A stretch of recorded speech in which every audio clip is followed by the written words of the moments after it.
महाराज जी के आज के विशेष अंक में रक्षा सूत्र परिवार के सभी सदस्यों का हार्दिक स्वागत है। बाबा जी के भक्तों को राम राम। परंतु स्थानीय जनता को उस घाटी के बजरी के पहाड़ पर, जो पार्श्व में भी एक प्रकार की शमशान भूमि होने के कारण जनता की दृष्टि में सर्वथा तज एवं हे थी, हनुमान जी का मंदिर स्थापित करने के लिए एकाएक प्रेरित नहीं किया जा सकता था। यह भी बाबा जी भली भांति जानते थे। अतः नैनीताल में अपनी अन्य लीलाओं के साथ किशनपुर नैनीताल से करीब 1 किलोमीटर दूरी घाटी की ओर से आगे प्रतिदिन एक एक पैरापेट सड़क के किनारे खंडर की तरह टुकड़ों में बनी चाहर दीवारी पर बाबा जी शाम शाम को बैठ जाते थे। भक्त समुदाय भी वहीं एकत्रित हो जाता था। सड़क के किनारे ही चाय भी बन जाती। भक्तों द्वारा लाए गए भेंट प्रसाद से भंडारे भी चालू हो जाते और महाराज जी कुछ इने गिने भक्तों के साथ कभी कभी रात भी वहीं बिता देते थे। यही क्रम कई दिनों तक रुक रुक कर चलता रहा और आगे आगे बढ़ते एक दिन पगडंडी की राह बाबा जी उस बजरी के पहाड़ पर भी चढ़ गए और वहीं आसन भी जमा लिया। भक्तों की भीड़ भी वहीं आने लगी। दिन के समय माइयाँ भी बहुत पहुंच जाती थीं। तरह तरह के भोग प्रसाद लिए छोटे मोटे भंडारे भी चलने लगे। वहीं घोर शमशानी भूमि के पार्श्व में चाय भी बनती, प्रसाद भी वितरण होता, पाठ भी चलते और बाबा जी महाराज जी का आरती पूजन भी, ढेरों प्रसाद का वितरण होता रहता।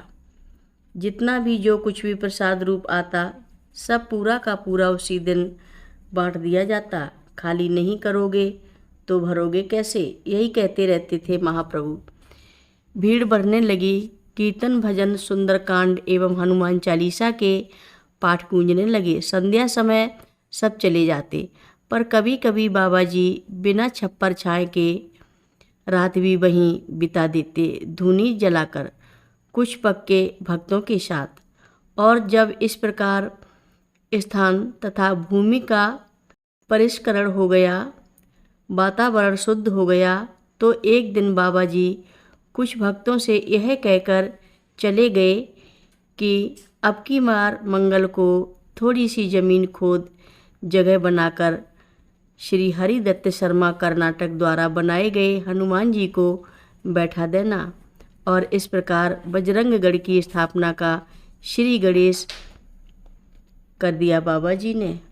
कथा लंबी है और उसके अंतर्गत महाराज जी की लीलाएं भी अनेक हैं, पर संक्षेप में ये 7-8 भक्त लालटेनों के साथ पूरी पकवान, मिठाई, फल, दूध, धूप, शंख, घंटा आदि एवं पूजा की अन्य समस्त वस्तुएं साथ में कुदाल फावड़ा लेकर मंगलवार की शाम को उस पहाड़ पर हनुमान विग्रह को लिए पहुंच गए।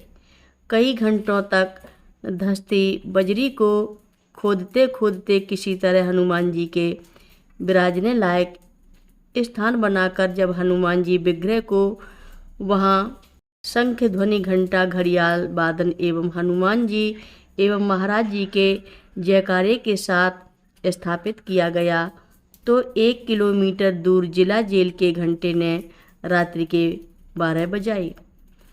और जब भोग अर्पण कर आरती होने लगी तो विकट आकार के बड़ी बड़ी सींग वाले 2 सांड, एक काला और एक सफ़ेद, एकाएक वहाँ प्रकट हो गई।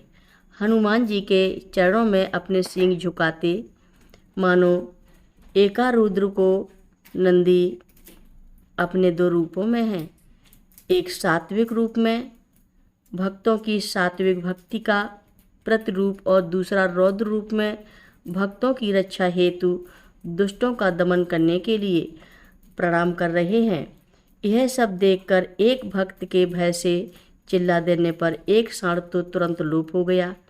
दूसरे को जब भोग की पूड़ियाँ खिलाई गईं तो वह भी उसके उपरांत गायब हो गया। पहाड़ों में इतने ऊंचे बड़े स्थूलकाय सांड कल्पनातीत थे। हर रोज महाराज जी की कथाएं सुनने के लिए सभी भक्तों का धन्यवाद। सभी भक्त रक्षा सूत्र चैनल को सब्सक्राइब करें, शेयर करें, लाइक करें, घंटी बजाना ना भूलें। कमेंट बॉक्स में लिख भेजें जय नीव करोरी बाबा जी महाराज।